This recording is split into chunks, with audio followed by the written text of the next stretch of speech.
आपल्याला पाहायचं आहे सराव संच 12.2 मध्ये आहोत आपण. आपलं ते झालेलं आहे.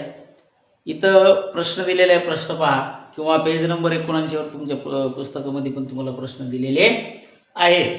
तर आता आपल्याला आईचे व मुलाच्या वयापैकी दोघा जणांचं वय दिलेले. तर आईचे वय मुलाच्या वयापेक्षा 25 वर्षांनी जास्त आहे असं आपल्याला प्रश्नामध्ये विचारले. 8 वर्षानंतर मुलाच्या वयाचे आईच्या वयाशी गुणोत्तर 4/9 होईल तर मुलाचे वय काढा असा प्रश्न आपल्याला दिलेला आहे. आपण मला वाटतं वयवारी एक पॅटर्न आहे आपल्याकडं, त्याच्यामध्ये तुम्ही शिकला आहात. असो, त्याच्यावर जास्त चर्चा नाही करायची. तर या सर्व संचामध्ये विचारलेला प्रश्न तुमच्या लक्षात आला. आईचे व मुलाच्या वयापेक्षा 25 वर्षांनी जास्त आहे. 8 वर्षानंतर मुलाच्या वयाच्या आईच्या वयाशी गुणोत्तर 4/9 म्हणजे 4/9 असा आहे. तर मुलाचे वय काढा असा प्रश्न आपल्याला या ठिकाणी विचारलेला आहे. आता दिलेल्या प्रश्नाचं सोल्युशन बघा. मुलाचं आजचं वय काय आहे माहित नाही, किंवा आपल्याला काढायचं म्हणून माहित नाही. माहित असतं तर आपण मुलाचं आजचं वय दिलं असतं. आलं लक्षात. आता आपण शॉर्ट मध्ये बघू. मुलाचे आजचे वय, मुलाचे आजचे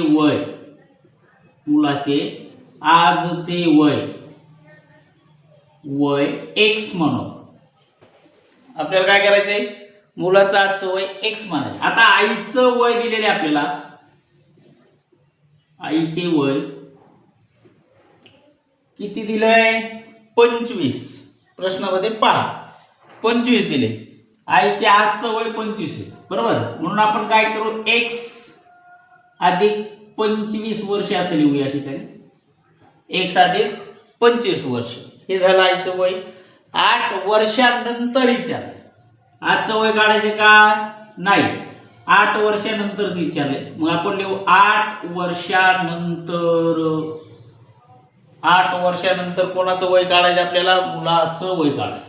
मग मुलाचे वय 8 वर्षानंतरचे मुलाचे वय काय असेल माहित नाही. कंसात x + 8 देऊ, कारण x हे मुलाचे वय आहे.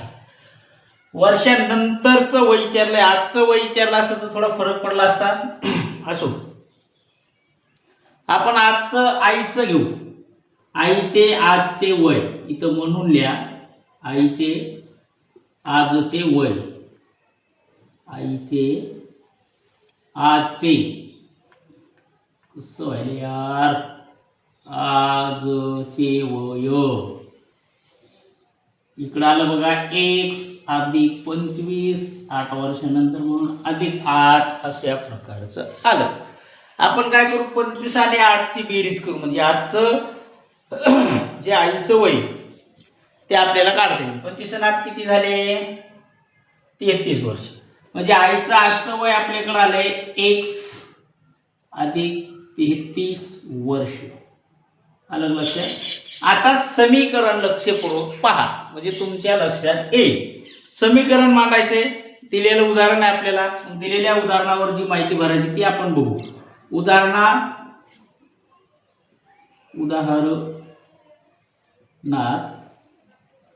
आपण काय केलं, मुलाचे आजचं वय घेतलंय. एक समीकरण तयार करू आपण. समीकरणामध्ये आपल्याकडे राहणार आहे x अधिक 8 छेदा आजचं आईचं वय किती आलं, इथं दिले आपण 33 वर्ष. मग x अधिक 33 बरोबर 4/9 किंवा 4/9 लिहिलं तरी चालतं बरोबर. आता या ठिकाणी करायचं मित्रांनो तिरकस गुणाकार. म्हणजे 8 न तुम्हाला 9 ला गुणायचंय असं, आणि इकडं असा गुणाकार. याला म्हणायचं तिरकस गुणाकार. आता हा तिरकस गुणाकार तुमच्या लक्षात आला असेल केव्हा येईल आपण बघू. आता मी सांगतो मेथड कशी. जसं समीकरण आपण मागचे सोडवले त्या प्रकारे एक समीकरण आपल्याला या ठिकाणी तयार करायचं आहे. त्या पद्धतीमध्ये आपण पुढचा समीकरण आपण सोडवणार आहोत. लक्ष द्या. आता काय करायचं, तिरकस गुणाकार मी तुम्हाला सांगितलंय. सर्वप्रथम मांडून घेऊ. म्हणून 9 दिले, 9 मांडा. परत कंसात काय दिले आपल्याला x + 4 8 x + 8 बरोबर दुसऱ्या समीकरणात x प्लस 33 अशा प्रकारचं एक समीकरण आपल्याकडे तयार आहे. दुसरं घेतलं म्हणून इथे बरोबरचं चिन्ह. आता काय करू आपण गुणाकार. 9 गुणिले x आपल्याकडे आला 9x अधिक 9 8 किती 72 आलं. तेच इकडे करा. 4 गुणाकारामध्ये x आपल्याकडे आलं 4x अधिक 33 चौक किती येते ते पाहिजे. 33 चौक 1 हे 32. बर त्याने उत्तर दिलं.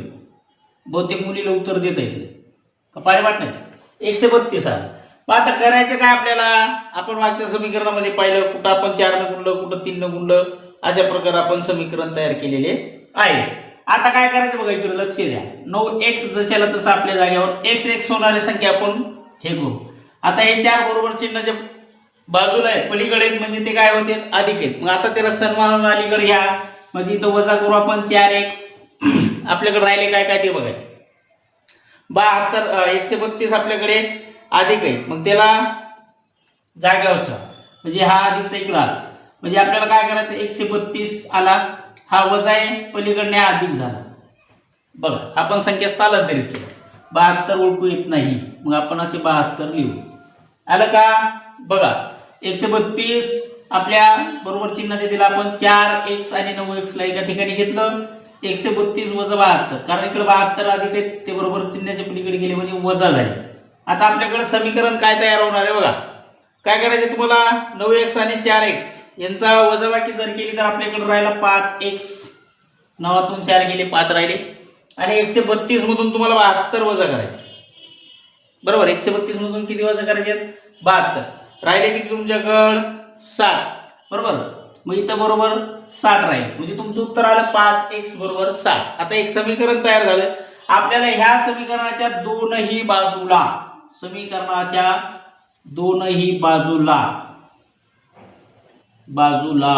किती ना गुड काय करू मग भागू.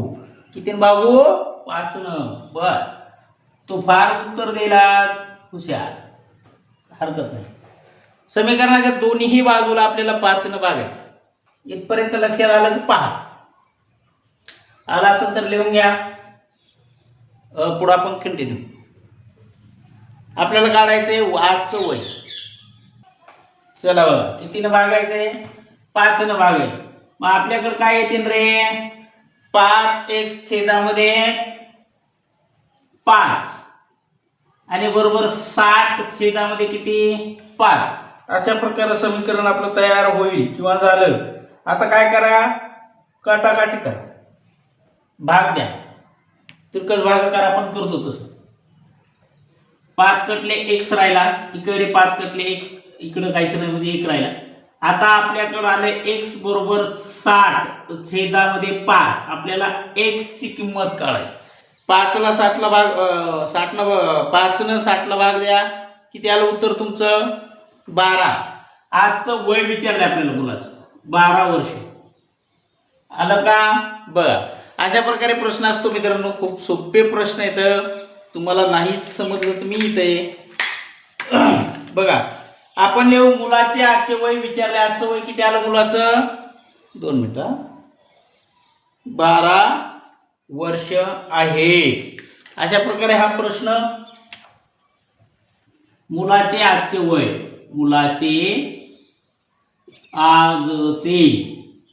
आजचे वय याचा एक प्रश्न मी तयार करणार आहे.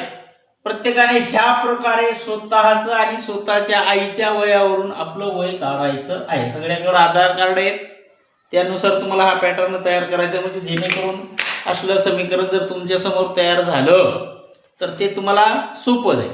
ओके पुढचा प्रश्न बघू आपण. झालं का. चला लिहून घ्या.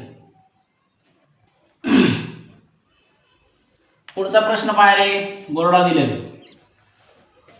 एका अपूर्णांकाचा छेद हा अंशापेक्षा कितीने मोठा 12 ने मोठा आहे. त्याच्या अंशातून 2 वजा करून व छेदात किती मिळवायचे आपल्याला 7 मिळून तयार होणारा अपूर्णांक. तयार झालेला अपूर्णांक 1/2c सममूल्यं म्हणजे सममूल्य होतो तर तो अपूर्णांक कोणता असा प्रश्न तुम्हाला या ठिकाणी विचारलेला आहे. प्रश्न पहा, वाचा, पुस्तकात दिला. आपल्याला इथं अपूर्णांकाचा अंश x मानायचा दिलाय का नाही, म्हणून आपण तो x मानला. त्याच्यानंतर काय सांगितले, त्या अपूर्णांकाचा छेद हा अंशापेक्षा कितीने मोठा आहे बाबा, 12 ने मोठा आहे. म्हणजे तो अपूर्णांक आपल्याकडे छेद 12 ने मोठा आहे, म्हणजे आपण काय केलं, x + 12 घेऊ. x प्लस किती घ्यायचे आपल्याला, 12. x + 12 हा एक आपल्याकडे अपूर्णांकाचा छेद हा अंशापेक्षा 12 ने मोठा आहे, म्हणून 1/12 झालं. तो अपूर्णांक कोणता, तर आपण पाहू. तो अपूर्णांक आपल्याकडे x छेद असा मांडायचा. कसा दिलाय त्यांनी आपल्याला तो अपूर्णांक, हे 12 खाली घेऊ, माहित नाही आपल्याला, तो पण घेऊ उदाहरण. x छेदामध्ये x + 12 हा तो अपूर्णांक आहे, असं आपण तोपर्यंत समजू, तो समजून घेऊ. 12 ने मोठा आहे. त्याच्या अंशातून तुम्हाला 2 वजा केल्यास व छेदात किती मिळवायचे, तुम्हाला 7 मिळवल्यास तो अपूर्णांक 1/2 हा याला तयार आहे, तो मिळवतो. आपल्याला त्याचा अंश दिलाय, जो अंश आहे त्याच्यातून आपल्याला 2 वजा करायचे. इथं लिहू आपण, अंशातून किती वजा, 2 वजा केल्यास 2 वजा करायचे आणि त्याच्या छेदात किती मिळवायचे, 7. 2 वजा केल्यास व छेदात 7 मिळवल्यास 2 वजा करायचे, 7 त्याच्यामध्ये आपल्याला ऍड करायचे. मग तो अपूर्णांक 1/2 हा तयार होईल आपल्याला. म्हणजे 1/2 असा आपल्याकडे दिलेला आहे. तो हा नवीन अपूर्णांक आपल्याकडे तयार होणार आहे. आता काय करायचं, याच्यावर समीकरण दिले आपल्याला, तशा प्रकारे आपण प्रश्न पहा. इथे समजून घ्या. झालं का, वाचल्याशिवाय काही कळत नसतं. तो अपूर्णांक कसा मिळवायचा आहे, याच्यासाठी आपण इथं पहा काय करायचं आपल्याला. तुम्हाला किती वजा करायला सांगितले, 2 छेदातून. तो अपूर्णांक काय माहिती आहे, आपण x मानला, त्याचा अंश. अंशातला x छेद 2 वजा 2 येणार आहे आपल्याकडे. अपूर्णांक काय दिले आपल्याकडे, x + 12 प्लस, आता काय करायचे, 7 मिळवायचे, म्हणून मग आपण इथे लिहिले 7. हा अपूर्णांक सपोज आपल्याकडे तयार झालेला आहे. बरं, हा तयार झाला तर आपल्याला किती मिळाले, 1/2. 1/2 किती, 2. जसं समीकरण आपण मगाशी तयार केलं तसंच आपल्याकडे येणार. आता बघा काय काय करायचं याच्यामध्ये, x - 2 छेद यांची बेरीज करा. 12 आणि 7 किती रे, गुड, 19. बरोबर काय दिले, 1/2. आता आपल्याला करायचे समीकरण तयार, तिरकस गुणाकार. मगाशी पण केलं आपण, आता पण आपल्याला करायचा आहे. मग तिरकस गुणाकार करण्यासाठी मांडणी करा. मग म्हणून लक्ष द्या, 2 आपण एका ठिकाणी घेतले, 2 ला कशाने गुणणार आपण, वरच्या 2 ला. मग इकडे काय आहे, x - 2. मग बरोबर पुढे 1 कंसामध्ये राहणार आपल्याकडे. इकडे काय आहे, x अधिक किती, 19 आपल्या जागी. सरळ सरळ गुणाकार करा. इथे येणार आपलं 2 गुणिले x, 2x - 2, 2x - 2 आले. बरोबर, x गुणिले 1 म्हणजे 1x, किंवा x नुसता लिहिलं तरी तुम्हाला ते चालते. नसलं चालत तर एकल्या x करा, किंवा जसं तुम्हाला हे पडेल तसे त्या प्रकारे तुम्ही ते समीकरण मित्रांनो तयार करू शकतात. सॉरी, इथं चुकलं का, 2 किती, 4, लक्षात नव्हतं. थँक्यू. आता इथं x आणि 19चा गुणाकार करायचा, म्हणजे 19च राहणार आपल्या ठिकाणी. कोणाचा जास्त आलं तर मला सांग. झालं का. आता पहा काय करायचंय, आधी तुम्हाला हे समजलं का पहा, त्यानंतर ते लिहून घ्या, म्हणजे आपल्याला उर्वरित भाग पुढं मांडायला सोपा जाईल. लवकर लवकर करायचं, पटकन. झालं का, चल बोलू. हे आपण मांडलं होतं समीकरण, मग जे आपण केलं काम ते काम करायचं. आता 2x आपल्याकडे जशाला तसा x एका जागेवर आणायचं. तुम्हाला सांगितलं होतं ना मी, x कुठं आणायचे आपल्या जागी. मग 2x वजा आहे म्हणून वजा, बरोबर. हे 4 पलीकडे नेऊन घाला, म्हणजे 19 आणि 4 मध्ये तुम्हाला जे आपण मग केलं होतं ते करता येईल. मग बरोबर काय राहिले 19. x इकडे आला, 4 वजा आहे तिकडे गेले अधिक झाले. आता इथं 2x वजा करायचा आहे. राहिलेत आपल्याकडे किती बघा, याच्यातून वजा केला म्हणजे काय राहणार किती आहेत 2x मधून x वजा करायचा आहे आपल्याकडे. 2 कसे राहतील रे, कसे राहिला x नुसता.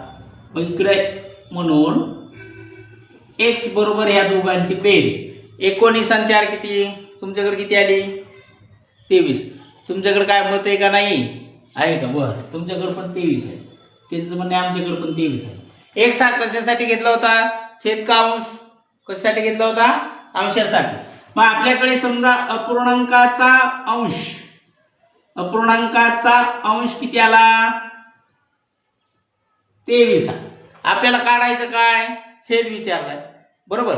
आणि आता छेद काढायचं. मग छेदामध्ये काय करायचं तुम्हाला, अपूर्णांकाचा छेद. मला जागा पुरत नाही, शॉर्ट मध्ये लिहितो, तुम्ही तुमचं पूर्ण लिहून घ्या. अपूर्णांकाचा छेद किती आला, आता छेद काढायचं. मग छेदामध्ये काय करायचं तुम्हाला, 23 आणि अधिक वरचे 12 जे आपल्या प्रश्नामध्ये होती ते 12 त्याच्यामध्ये ऍड करायचे. 23 आणि 12 किती झाले तुमच्याकडं, पटकन 35. आपल्याकडं तो अपूर्णांक तयार करायचा. मग तो अपूर्णांक कोणता झाला आपल्याकडं, तो अपूर्णांक आपल्याकडं झाला 23/35. असा अपूर्णांक आपल्याकडे आहे किंवा तो तयार झालेला आहे. पहा पुढचे प्रश्न आपल्याला कंटिन्यू करायचे. लिहिताना माझ्याकडून एखाद्या वेळेस चूक होतीच, सहकार्य करत जा. आता जसं केलं तसं. असा प्रश्न आपण सोडवलाय, पुढं पण कंटिन्यू करायचे. ज्यांचं झालंय ते बघा. आपल्याला या समीकरणामध्ये अजून बरेच काही प्रश्न आहेत, काही महत्त्वाचे पण आहेत, ते सोडून घेऊ. ज्यांचं झाले त्यांनी पटपट लिहा.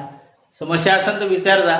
आणि जे ऑनलाईन आहेत त्यांनी स्क्रीनशॉट काढायचा, जेणेकरून तुम्हाला प्रश्न लिहित होत नसेल तर व्हिडिओला लाईक करा, एखादी कमेंट टाकत जा. मला कळेल मी शिकवायला बऱ्यापैकी का चुकायला माझं कुठं. हां